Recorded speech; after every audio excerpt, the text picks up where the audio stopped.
जय हिंद। आप में से बहुत से लड़कों ने कमेंट कर करके ये बात पूछा कि सर टूर ऑफ ड्यूटी को अच्छे से समझा दीजिए। तो चलिए समझते हैं हम लोग टूर ऑफ ड्यूटी के बारे में।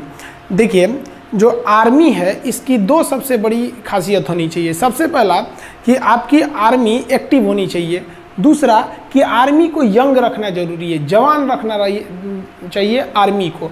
इसलिए आर्मी के जवानों को बहुत ही जल्दी रिटायर कर दिया जाता है और रिटायर के बाद उन्हें पेंशन भी दिए जाते हैं। पेंशन के बोझ को कम करने के लिए टूर ऑफ ड्यूटी को लाया गया। तो समझते हैं हम लोग टूर ऑफ ड्यूटी के बारे में डिटेल से। आप अगर ध्यान से समझेंगे तो आर्मी में जाने के कई रास्ते हैं। इंडिया में अगर देखिएगा तो ये 3 रास्ते हैं। अभी इंडिया में एक दौर है परमानेंट कमीशन। परमानेंट कमीशन उसे कहा जाता है जिसमें आपको पूरी ज़िंदगी आर्मी के साथ पूरी लाइफ गुजारनी होती है। लाइफ कहने का मतलब ये नहीं है कि आपको पूरी ज़िंदगी आर्मी में नहीं रहना है। अगर आप जवान हैं तो आपकी उम्र 38 से 40 साल होगी तो आपको रिटायर कर दिया जाएगा। ऑफिसर हैं तो 54-55 पे रिटायर कर दिया जाता है। कर्नल से ऊपर रैंक के हैं तो 60 साल पे रिटायर किया जाता है। तो ऑन एन एवरेज ये परमानेंट में आते हैं। इसके अलावा एक शॉर्ट सर्विस कमीशन होता है। इसमें आपको 10 से 15 साल ड्यूटी करनी होती है। जब तक ड्यूटी करिएगा तब तक आपको सैलरी वगैरह सब कुछ मिलते रहेंगे। 15 साल बाद रिटायर कर दिया जाता है। अब रिटायरमेंट के बाद इन लोगों को पेंशन भी दिया जाता है। अब आर्मी जो नया प्लान कर रही है वो टूर ऑफ ड्यूटी ये 3 साल के लिए होगा। अभी इस पर कोई ऑफिशियल बात नहीं हुई है कि इसका स्ट्रक्चर कैसा रहेगा, लेकिन हमारे जो CDS हैं, chief of defence staff Bipin Rawat, उन्होंने इस ओर इशारा किया था कि टूर ऑफ ड्यूटी का प्लान चल रहा है। तो ये 3 साल के लिए आर्मी में आना होगा। अभी हम इस पर डिटेल से चर्चा करेंगे। अब हमारे देश में कुछ और भी समझिए। हमारे देश में कुछ टेरिटोरियल आर्मी है। टेरिटोरियल आर्मी उसे बोला जाता है जिन्हें हम ट्रेनिंग देते हैं और ट्रेनिंग देने के बाद उन्हें छोड़ देते हैं, भैया आपको जो काम करना है करिए। और जब युद्ध होगा ना तो हम उन्हें बैकअप के लिए बुला लेते हैं। ऐसे टेरिटोरियल आर्मी ये होते हैं। ये इसलिए किया जाता है ताकि लोगों का सेना से जुड़ाव बना रहे। हमारे महेंद्र सिंह धोनी भी टेरिटोरियल आर्मी में लेफ्टिनेंट कर्नल के रैंक पर गए थे। आप अगर देखेंगे महेंद्र सिंह धोनी को तो वो भी टेरिटोरियल आर्मी में अपनी सेवा दिए हुए हैं। इनका रैंक देखेंगे तो ये लेफ्टिनेंट कर्नल के रैंक पे ये गए थे महेंद्र सिंह धोनी। तो ये टेरिटोरियल आर्मी में है। तो ये तो पहले से चल रहा है टेरिटोरियल आर्मी हमारा। तो अब यहाँ देखिए, तो आर्मी पहले से टेरिटोरियल कर रही है। दूसरा, इनवर्स इंडक्शन करना चाह रही है। आर्मी इनवर्स इंडक्शन के तहत क्या करना चाह रही है कि जो CRPF या फिर पैरामिलिट्री में है, जो ड्यूटी कर रहे हैं, मान लीजिए कोई BSF में है, कोई CRPF में है, कोई PSC में है, कोई बिहार मिलिट्री पुलिस BMP में है, इस तरह से है, या पुलिस के जवान हैं, तो उनमें से आर्मी का क्या कहना है कि भैया जो उनमें से तेज तर्रार जवान है ना, उनको हम क्या करते हैं, सेना में लेते आते हैं। कहते हैं कि भैया एक काम करो, तुम चलो 5 साल के लिए तुम सेना में चलो। 5 साल तुमको सेना में ड्यूटी कराते हैं। ऐसा नहीं कि डायरेक्ट ले आ देंगे, उन्हें भी ट्रेनिंग दिया जाएगा, पूरा फौजी बनाया जाएगा और फिर सेना में लाएंगे। 5 साल बाद उन्हें कह दिया जाएगा भैया आप जहाँ थे, जैसे पुलिस में थे तो पुलिस में चले जाइए और हमसे पेंशन मत मांगिए, क्योंकि हम आपको 5 साल के लिए ना बुलाए हैं, हम तो आपको और बेहतर कर दिए हैं और बेहतर करके लौटा रहे हैं। आप जिस डिपार्टमेंट में थे वहाँ और जाके एकदम अच्छे से ड्यूटी कीजिएगा। तो ये भी एक तरह का अच्छा है। अब उनको तो पेंशन वो गवर्नमेंट देगी जिधर से वो आए हैं, पैरामिलिट्री में से। आर्मी ने अपने सेना में 5 साल ड्यूटी भी करा लिया और वापस भी कर दिया, आर्मी का पेंशन भी बच गया। तो वो इन्वर्स इंडक्शन पे भी विचार कर रही है। इसी के तहत NCC को भी बैकअप में तैयार करके रखा जाता है कि अगर बहुत ज़्यादा हम लोग कैजुअलिटी हो गई लड़ाई के समय, तो एक बैकअप के लिए हम NCC को भी रख सकते हैं। मैंडेटरी सर्विस हमारे देश में नहीं है। इजराइल में है क्या कि इजराइल में आपको लगभग 2.5 साल सेना में जाना ही जाना है। हम ये नहीं कर सकते मैंडेटरी सर्विस, क्योंकि एक जवान को ट्रेनिंग करने में काफ़ी खर्च आते हैं और हमारे पास इतने पैसे नहीं हैं कि इतने बड़ी जनसंख्या को हम मैंडेटरी सर्विस या मैंडेटरी आर्मी सर्विस के लिए ट्रेनिंग दे सके। तो ये तो हमारे देश में पॉसिबल ही नहीं है कि हम पूरे देश की जनता को अनिवार्य रूप से सेना की ट्रेनिंग दे सके। इनवर्स इंडक्शन क्या है समझा दिए। टेरिटोरियल आर्मी केवल सेना का मनोबल बढ़ाने के लिए इसमें VIP लोग को शामिल कर दिया जाता है। अब मेन जो है वो हमारी बात चल रही है किस पर, टूर ऑफ आर्मी पर, टूर ऑफ ड्यूटी पर। इसके तहत केवल 3 साल के लिए लाया जाएगा। अब आप कहिएगा कि सर 3 साल में फ़ायदा क्या हो। देखिए, मान लीजिए अगर इस साल 1000 लोगों को भर्ती किए, फिर अगले साल 1000 लोग, फिर अगले साल 1000 लोग, 3 साल में हमारे पास कितने हो गए, 3000। अब अगले साल तो जो पहले आए थे वो तो रिटायर होंगे, फिर 3000 आ जाएंगे। तो तो इस तरह से हमारे पास हमेशा एक रेगुलर आर्मी बनी रहेगी और ये आर्मी को हमें क्या नहीं देना पड़ेगा, पेंशन भी नहीं देना पड़ेगा। अभी हम पेंशन पे आएंगे, चर्चा करेंगे। अब थोड़ा सा हम आगे समझते हैं टूर ऑफ ड्यूटी में, ध्यान से समझिए इस टूर ऑफ ड्यूटी के बारे में समझिए। ये एक तरह का इंटर्नशिप है। इंटर्नशिप क्या होता है कि आपको किसी खास काम के लिए और खास फिक्स समय के लिए जब बुलाया जाता है तो उसे इंटर्नशिप कहते हैं। इससे सेना हमेशा जवान रहेगी, यंग रहेगी। जैसे मान लिया कि हमने 1 साल के लिए 1 लाख लोगों को किस में भर्ती किया, टूर ऑफ ड्यूटी में। इस साल भर्ती किया, फिर अगले साल 1 लाख को भर्ती कर लेंगे, फिर अगले साल 1 लाख को कर लेंगे, यानी 3 लाख हमारे पास आ गए सब। फिर अगले साल इधर 1 लाख को रिटायर करेंगे तो फिर 1 लाख को भर्ती भी तो कर लेंगे। और जिसको हम रिटायर किए उसको तो पेंशन देना नहीं है कि भैया हम 3 साल ड्यूटी कराए हैं। अब ध्यान से समझिएगा जी, ऐसे करके हमारे पास 3 लाख का स्टॉक बचा। और ये 3 लाख की जो आर्मी है एकदम यंग है। 18 साल के लड़कों को भर्ती करेंगे, 18, 19, 20, 21। तो ये 3 साल का, 18 से 21 साल का, 18 से 21 साल के लड़कों को शादियों भी यहाँ नहीं हुआ रहता है, एकदम यंग गर्म खून रहता है। अब बॉर्डर के फ्रंट लाइन पे खड़ा करेंगे ना, देशभक्ति राष्ट्रवाद तो कूट कूट के भरा है, समझ में आया। अब जैसे कोई परिवार वाला आदमी है, सेना हमारे हर उम्र के जवान बहादुरी से लड़ते हैं, लेकिन जो 40-50 साल एज हो गया उन पर जिम्मेदारियां हैं, उनके बाल बच्चे हैं, वो भी इंसान हैं, वो भी हमारे लिए लड़ते हैं। तो एक उनके ऊपर जिम्मेदारी है। एक जो नया नया छोड़ा जाता है, इसमें कोई जिम्मेदारी नहीं, ना आगे नाथ ना पीछे पगा, गोली चलाया रे तुम हम पे, ये वो चलाएगा हमसे चुरा बम मार देंगे यहाँ पे।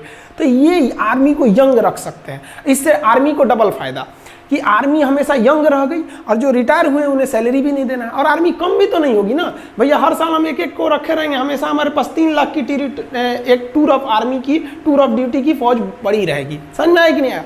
अब आप कहिएगा कि सर वो जो 3 साल बाद रिटायर कर देंगे और उसको पेंशन भी नहीं देंगे तो लड़का कहाँ जाएगा। तो देखिए भैया, इसमें सेना विचार कर रही है कि हम इस तरह से एंट्री कराएंगे कि जैसे कोई लड़का ग्रेजुएट हो गया है, तब आओ भैया 3 साल ड्यूटी करो और जाओ। और सरकार एक नियम बना देगी कि कोई भी एसएससी, रेलवे, बैंक वगैरह वो इन लड़कों को आरक्षण दे जो मतलब आर्मी की ट्रेनिंग कर लिए। क्यों? क्योंकि इनके अंदर एक डिसिप्लिन आ जाएगा। सेना उनको डिसिप्लिन 9 महीने का ट्रेनिंग देगी। ऐसा नहीं कि टूर ऑफ ड्यूटी आइए आपको टूर करा देते हैं, उठाइए AK-47, ऐसे नहीं। 9 महीने की एकदम कठिन ट्रेनिंग दिया जाएगा उन लोग को। ट्रेनिंग में कोई कॉम्प्रोमाइज़ नहीं होगा, उनका 9 महीने का ट्रेनिंग दिया जाएगा। समझ में? आप वो जिस डिपार्टमेंट में जाएंगे एकदम डिसिप्लिन, इतने बजे ऑफिस आना है तो आना है, हर चीज़ एकदम बढ़िया से रहेगा। इससे कि उनको देखकर डिपार्टमेंट के बाकी लोगों में भी एक जज्बा आएगा। और आप खुद देखिए ना, हम लोग, आप हो या हम हो, जब भी कहीं जाते हैं तो बगल में कोई फौजी रहता है तो अपने अंदर से एक आत्मसम्मान का दिल, वो आदमी हाथ उठाकर सैल्यूट नहीं करता है, लेकिन अपने दिल से पूछेगा आदमी, उन्हें दिल से सैल्यूट करता है कि इनके बदौलत हम लोग अपने घरों में सुरक्षित हैं। तो जहां वो ड्यूटी करने जाएंगे वहां भी लोगों का सेना के प्रति इज्जत बढ़ेगा और वो भी लोग चाहेंगे कि हम भी अपने नेक्स्ट जनरेशन को सेना में भेज सकें। तो एक आर्मी है, एक काफ़ी अच्छा बैलेंस बना के कर रही है। आखिर आर्मी को ऐसी ज़रूरत क्यों पड़ी? अब आप कहिएगा, यहाँ एक नेगेटिव पॉइंट ये आता है कि अगर हम 3 साल ड्यूटी करा के निकाल देते हैं तो जितने भी आएंगे, हमारी सेना यंग तो रहेगी लेकिन एक्सपीरियंस नहीं हो पाएगा। देखिए, जवान रहना भी ज़रूरी है, एक्सपीरियंस का भी रहना ज़रूरी है। कहीं कहीं जोश और जुनून काम नहीं आता है, एक्सपीरियंस काम आता है। तो इसीलिए आर्मी विचार कर रही है कि हम अपनी आर्मी में 40%, 30 से 40% फौज को टूर ऑफ ड्यूटी के तहत रखेंगे ताकि ये लोग जवान रहें, और बाकी 60% फौज हम फुल परमानेंट सर्विस वाले रखेंगे ताकि इनके पास एक्सपीरियंस रहे। तो आर्मी हर तरह के मैटर पर विचार कर रही है। याद रखिएगा, अभी ये विचार हो रहा है, कंफर्म अभी नहीं हुआ। देखिए अब ध्यान से, ये एक तरह का इंटर्नशिप उसे कहते हैं जो एक फिक्स टाइम के लिए आपको बुलाया जाता है। इसमें वर्दी भी मिलेगी खूब बढ़िया, भाई सेना की वर्दी मिलना बहुत बड़ी बात होती है। आपका बढ़िया बढ़िया ब्रांड, जो हज़ारों रुपए के आप जो ब्रांड पहनते हैं ना, उस ब्रांड की कोई कीमत नहीं है अगर आपके बगल में कोई बंदा वर्दी पहन के इंडियन आर्मी का उस पर लोगो बना हो, पहन के खड़ा हो जाए तो सारा आपका ब्रांड बर्बाद हो गया उस आर्मी के वर्दी के बाद। तो एक वर्दी भी मिलेगी, रैंक भी मिलेगी, सैलरी भी मिलेगी। क्या नहीं मिलेगा? तो भैया पेंशन नहीं मिलेगी। सारा बवाल तो पेंशनें कम करने के लिए हो रहा है, समझ में आया कि नहीं? तो पेंशन नहीं मिलेगा आपको। क्यों पेंशन नहीं मिलेगा? क्योंकि पेंशन देने के लिए कम से कम आपको 17 साल की ड्यूटी करनी रहती है। इसमें तो ओवरऑल 3 साल की ड्यूटी ही है। तो समझ में आ रहा है कि नहीं आ रहा है? जो टूर ऑफ ड्यूटी के तहत आएगा वो सेना के एडवेंचर को भी देख लेगा, राष्ट्रवाद भी देख लेगा, डिसिप्लिन भी सीख लेगा, स्वास्थ्य, मेंटेलिटी, हर चीज को सुदृढ़ कर लेगा और दूसरी नौकरी में उसको छूट भी मिलेगा, तो उसका भी करियर खराब नहीं हुआ। देश की सेना भी जवान रह गई और देश का जो पेंशन पे खर्च था वो भी बच गया। आर्मी का जनता से जुड़ाव भी हमेशा रेगुलर बना रहेगा 3 साल पे। अब जैसे क्या होता है कि एक आर्मी गया वो 40 साल ड्यूटी पे रहेगा, तो भैया 40 साल तक आप उसके जगह पे दूसरा भर्ती नहीं ना करेंगे, यहाँ तो हर 3 साल पे ड्यूटी पे भर्ती करना है। तो समझ में आ रहा है? अब आप देखिए जरा ध्यान से, इस इंटर्नशिप पे क्या किया जाएगा। शुरुआत में ऐसा नहीं है कि आप कोई सेना में कोई डिसीजन बड़े पैमाने पर ले सकते हैं। तो आर्मी का कहना है कि पहले हम 1000 जवान और 100 ऑफिसर को भर्ती करेंगे। इसमें 1000 जवान को भर्ती करेंगे, 100 ऑफिसर को। इस पे देखेंगे कि इस पे क्या अभी प्रोसीजर है, क्या इसके रिजल्ट आएंगे। हम आपको अभी इसके फायदे समझाते हैं। अब ध्यान से समझिए इसके फायदे क्या क्या होंगे हमारे। देखिए इसके बेनिफिट समझाते हैं। एक रेगुलर जो जवान होता है, हम अभी इसमें ऑफिसर की बातें नहीं कर रहे हैं, हम जवान की बात कर रहे हैं। देखिए ऑफिसर बहुत कम होते हैं। एक कंपनी में लगभग 3 प्लाटून होता है, जैसे 10 जवान का एक सेक्शन होता है और 3 सेक्शन को मिला के एक प्लाटून बनता है और 3 प्लाटून को मिला देंगे तो एक कंपनी बनती है। और एक कंपनी को कमांड करता है एक ऑफिसर, यानी 90 लोगों की फौज पे एक ऑफिसर हो जाता है। 90 से 120, कभी कभी 4 प्लाटून का भी एक कंपनी बनता है। वो फर्दर वीडियो में हम आपको समझाएंगे। Company, platoon, section, battalion, regiment, brigade, division, इस सब में अंतर कभी समझा देंगे उसमें। तो एक रेगुलर जो जवान होता है, उस जवान को पूरा परमानेंट अगर ड्यूटी दीजिएगा तो भर्ती से लेकर उसके जितनी सैलरी बनती है, अलावेंस बनता है, भत्ते बनते हैं, उसको पेंशन होता है, वो सब मिलाकर अगर जोड़ दीजिएगा तो 11 करोड़ रुपए आते हैं। 11 करोड़। और अगर यही जवान अगर हम टूर ऑफ ड्यूटी के तहत लेते हैं तो 3 साल का है, तो 3 साल में आप उसको कितना अलावेंस दे दीजिएगा, कितना खर्चा कीजिएगा। अब पेंशन का तो बवाले नहीं है, तो टोटल 90 लाख खर्च आएगा। तो हम यहाँ कैलकुलेशन इजी करने के लिए 1 करोड़ लिख दिए, मान के चलिए 1 करोड़ आएगा। तो सोचिए जो रेगुलर जवान है वो 11 करोड़ और जो टूर ऑफ ड्यूटी पे आ रहा है 1 करोड़, यानी एक जवान पर कितना बचेगा हमको? 10 करोड़ बचेगा। दूसरा, ये तो पैसा बच ही गया। दूसरा, ये जो फुल समय ड्यूटी करेगा, जैसे मान लीजिए कि हम ही आर्मी में भर्ती हो जाए तो अभी हम अच्छे से ड्यूटी कर सकते हैं, लेकिन 10 साल बाद क्या बुढ़ा जाएगा आदमी, अच्छे से नहीं ना ड्यूटी हो पाएगी, उतने बेहतरीन ढंग से नहीं हो पाएगा जितना कि यंग आदमी कर सकता है। तो इससे डबल फायदा टूर ऑफ ड्यूटी से। एक जवान के पीछे 10 करोड़ बच गया और सेना पूरी तरह जवान है, एकदम यंग है। समझ में आया कि नहीं? तो ये हो गया इससे फायदा। अब देखिए जरा ध्यान से, स्टार्टिंग हम लोग ट्रायल जो करने जा रहे हैं, शुरुआत में हम लोग 1000 सैनिकों को भर्ती करेंगे। तो देखिए बेनिफिट क्या होगा, हम 1000 सैनिकों को भर्ती करने जा रहे हैं। एक सैनिक पर कितना बेनिफिट है? 10 करोड़ का। तो 1000 पर कितना हो जाएगा? उसमें 10 से गुणा कर दीजिए, 10,000 करोड़। 10,000 करोड़ की बचत आ जाएगी, क्योंकि एक सैनिक पर हमारा बचत हो रहा है 10 करोड़ का। तो 1000 सैनिकों पर बचत कितना हो जाएगा? इसमें 10 से गुणा करेंगे तो 10,000 करोड़ का बचत हो जाएगा हम लोग को। अब इस बचत से 10,000 करोड़ से हम आधुनिक हथियार खरीद सकते हैं, आर्टिलरी खरीद सकते हैं, हेलीकॉप्टर खरीद सकते हैं। आप खुद सोचिए ना, 126 राफेल जहाज़ों की ज़रूरत थी, आ कितना रहा है? केवल 36, यानी 90 जहाज अभी कम आए हैं। और सोचिए हमारे यहाँ पे तो पैसे, हथियार पे पैसे कम खर्च होते हैं और अपनी की टेक्नोलॉजी उतनी आगे नहीं है जितना होना चाहिए। सेना के क्षेत्र में हम मतलब सेना में जो हथियार बनाना है तो उसमें हम लोग उतना मतलब संतोषजनक विकास नहीं कर पाए। मिसाइल टेक्नोलॉजी हम लोग की आगे है, लेकिन जो हेलीकॉप्टर एविएशन सेक्टर है उसमें बहुत संतोषजनक विकास नहीं हुआ है। अब आप ऐसे अंदाजा लगाइए, 1 रैंक 1 पेंशन जब आया था तो आपको पता होगा ये क्या है 1 रैंक 1 पेंशन। मतलब क्या है समझिए ध्यान से, कि जिस तरह से लोगों की सैलरी बढ़ती है, जैसे जो दरोगा 2010 में था या जो 1995 में दरोगा की जो सैलरी थी, क्या 2020 में वही सैलरी है? नहीं ना, सैलरी बढ़ रही है। तो 1 रैंक 1 पेंशन में क्या कहना है कि भैया जब सैलरी बढ़ रही है ना तो पेंशन भी बढ़ाइए। यानी जो आदमी, जो सिपाही 2020 में रिटायर हो रहा है उसका पेंशन जितना है उतना ही पेंशन उस सिपाही का भी होना चाहिए जो 2002 में रिटायर हो गया और अभी तक जिंदा है, मतलब मान लीजिए जीवित है। अब आर्मी को तो बहुत यंग एज में ना रिटायर कर दिया जाता है, तो मतलब कहना है कि पेंशन एकदम सेम होना चाहिए। तो इससे पेंशन पे बोझ इतना बढ़ गया है कि आर्मी ना अपने कुल बजट का लगभग 60% बबुआ 60% लगभग केवल सैलरी और पेंशन में खर्चा हो जाता है।